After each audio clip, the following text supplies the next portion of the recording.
Some parents make the mistake of pampering their children. They think they are loving the child, but they end up spoiling them. And if you are one of those parents, either you are already facing some trouble because of it, or the trouble is coming, I assure you. What kind of trouble? You have probably made your child's life so comfortable that they now fight with you the moment you ask them to do something difficult or something they disagree with.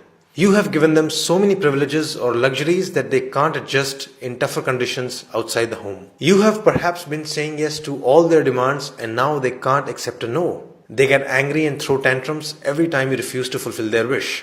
You have maybe given them so much that they don't even value any of it. In short, they are spoiled. Why do parents do it? There could be many reasons. You want them to have the life you never had. You don't have time to spend with them and thus you just shower them with toys, gifts and luxuries. Or maybe this is how you actually show your love. You don't know any better way. Or possibly you think your child will hate you if you say no to them and you want your child to love you, at least more than they love your spouse. Whatever the reason you might have for pampering your child, my recommendation to you is very simple.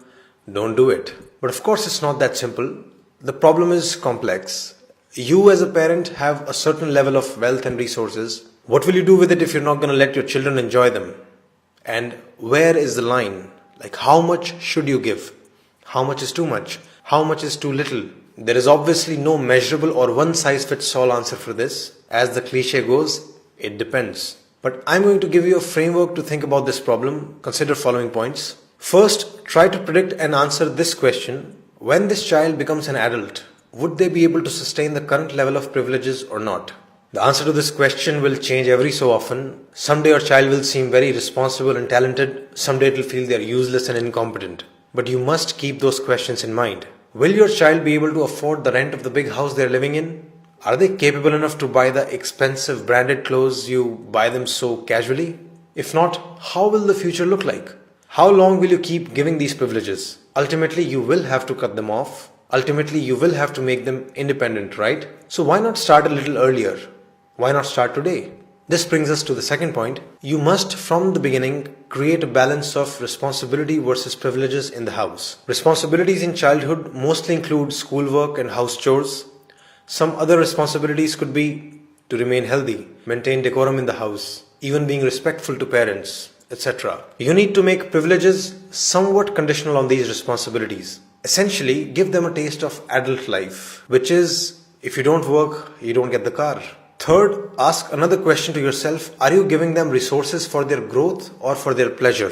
If you're spending money on your child's music classes, sports classes, books, etc., it's very different from spending money on their toys, gadgets, clothes, birthday parties. Basically, whatever you're spending on them, is it being used by the child to just have more fun, or is it being used to try out a new skill or to become better at something, to explore talents, to start a new project, etc.?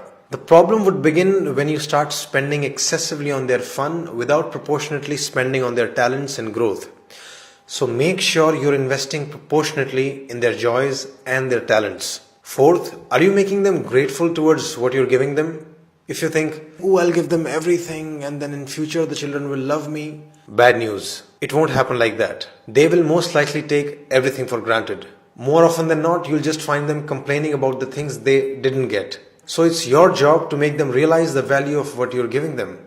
It's your job to make them thankful for it. It's your job to tell them that millions and billions of people probably don't have the same privileges. They must realize the value of everything you're giving them for free. Like, why spend so much money and time on them only to be hated later? You give them everything and they grow up resenting you and not talking to you? What's the point of it all? Who did you do it for? So gratitude must be taught to them explicitly. And first step there would be to show gratitude to your own parents consistently. Fifth, you must make your child experience no from time to time. They must learn to deal with it. Of course, don't do it arbitrarily.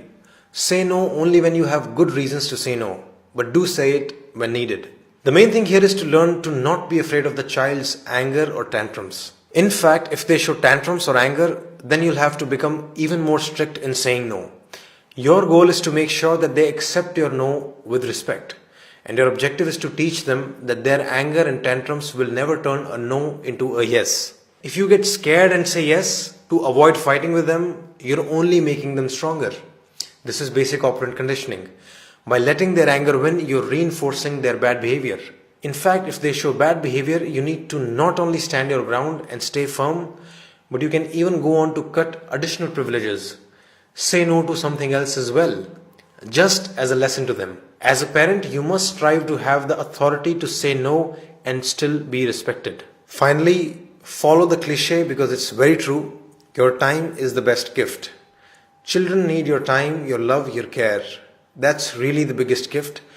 Pamper them with your time whenever you can, not with things. If you really want them to love you all your life, give them good memories with you, not just stuff which anyone can buy them. So these were my premises, and I repeat the conclusion: don't pamper your child too much.